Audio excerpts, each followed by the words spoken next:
Turma, o ministro da Justiça, Flávio Dino, disse que estuda aplicar a lei brasileira contra os ataques racistas sofridos pelo jogador Vinícius Júnior. Mas isso só vai acontecer em último caso. A ideia é que as autoridades espanholas adotem todas as medidas necessárias. Fica aquela dúvida, né? Quais seriam essas medidas tomadas em último caso? Buscando justamente entender um pouco mais disso e prestar informação para vocês, a gente vai conversar agora com o advogado Arthur Prado, que é advogado criminalista. Eu queria primeiro te agradecer, doutor, por participar aqui do nosso Morning Show.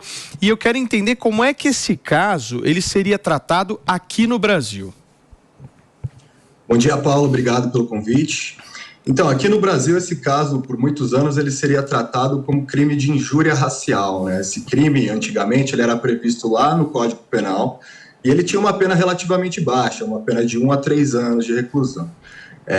No início desse ano, em janeiro, nós tivemos uma importante alteração legislativa que não só aumentou a pena para o crime de injúria racial, que agora é de 2 a 5 anos, como também criou alguns novos tipos penais, entre eles aquele que induz, incita ou pratica a discriminação de raça, cor, etnia, em contextos de atividades desportivas.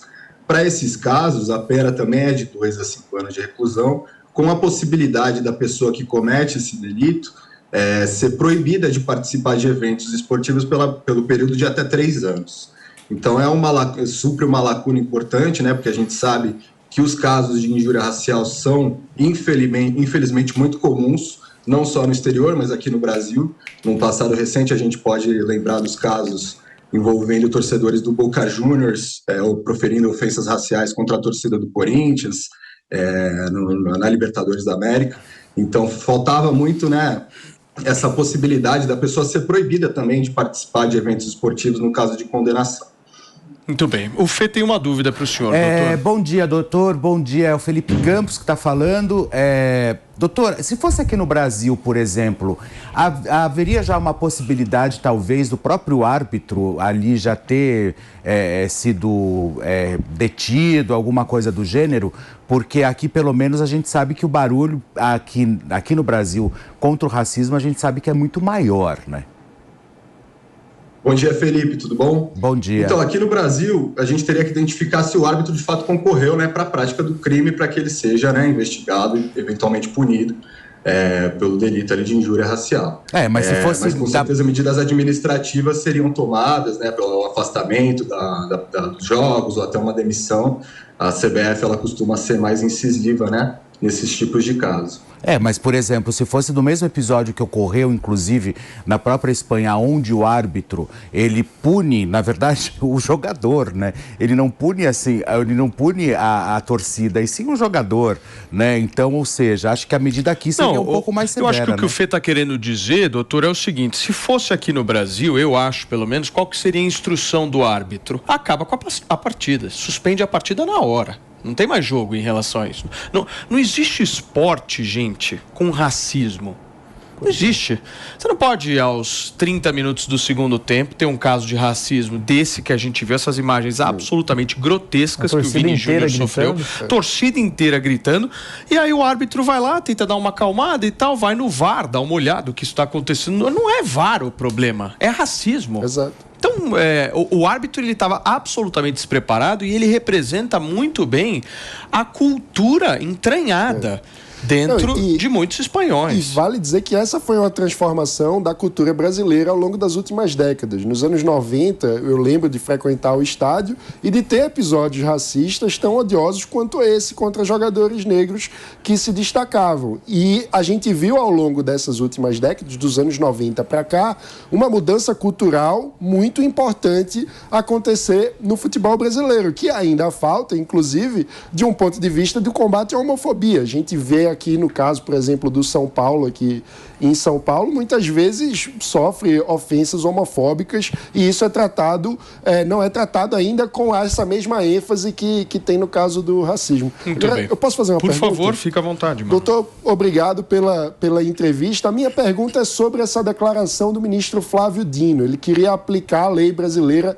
para o caso, mesmo tendo acontecido na Espanha, falando de um princípio da extraterritorialidade. Até que ponto isso é de fato viável ou é só uma forma de criar uma pressão a mais sobre o governo espanhol? Então, de fato, a aplicação da lei penal brasileira, de acordo com o princípio da extraterritorialidade, tem que seguir uma série de requisitos, e esses requisitos são bem difíceis de serem preenchidos.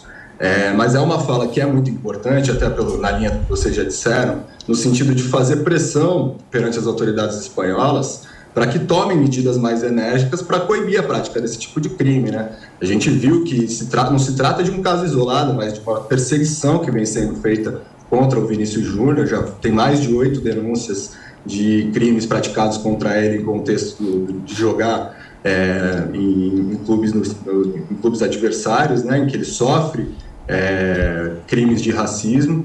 Então, essa fala do ministro ela acaba sendo importante no sentido de pressionar as autoridades espanholas para que, de fato, tomem medidas mais enérgicas para identificar e punir essas pessoas, né, que têm atacado o Vinícius Júnior. Muito bem, a gente está conversando... Na prática já é um pouco mais complicado, né, você ter a aplicação da lei penal brasileira em um contexto em que o crime foi praticado no exterior, em razão desses requisitos que são muito rígidos. Sim, nós estamos conversando aqui com o advogado Arthur Prado, ele que é especialista aí nessa área de criminalista do direito brasileiro, para a gente tentar entender as repercussões aqui. Vocês têm pergunta rapidinho? Daqui a pouquinho tem Rica Perrone no programa, hein? Para a gente entender melhor a versão futebolística da história, como é que está repercutindo toda essa história no mundo do futebol. Podemos encerrar? Por favor, Pavanato. Como o senhor mesmo disse, no caso da extraterritorialidade, não tem como você aplicar diretamente a legislação. Então, a fala do Flávio Dino é uma fala que não tem efeito prático. Qual o efeito prático, caso não houvessem ocorrido medidas ali de sanções e até mesmo de punição na Espanha? Quais medidas práticas o Brasil realmente poderia ter adotado para pressionar efetivamente a Espanha pelo que aconteceu? Se de fato, né, o governo espanhol não tivesse adotado nenhuma medida para identificar e punir essas pessoas, seguindo a série dos requisitos, entre eles, por exemplo, né, ser tipificado o crime na Espanha, também ser tipificado o crime no Brasil, ser caso de tratado de direito internacional de direitos humanos, e o agente ter entrado no território nacional, o Brasil poderia aplicar a lei. Então, não se trata de uma retórica vazia, mas é que os requisitos para que isso ocorra são um pouco mais complicados de acontecer. Muito bem. Gente, nós conversamos aqui com o Arthur Prado, advogado criminalista, que explicou pra gente todas essas dúvidas jurídicas do caso Vini Júnior, que está repercutindo tanto no mundo inteiro. Obrigado, doutor. Um abraço pro senhor. Muito obrigado. Bom dia para todos. Valeu.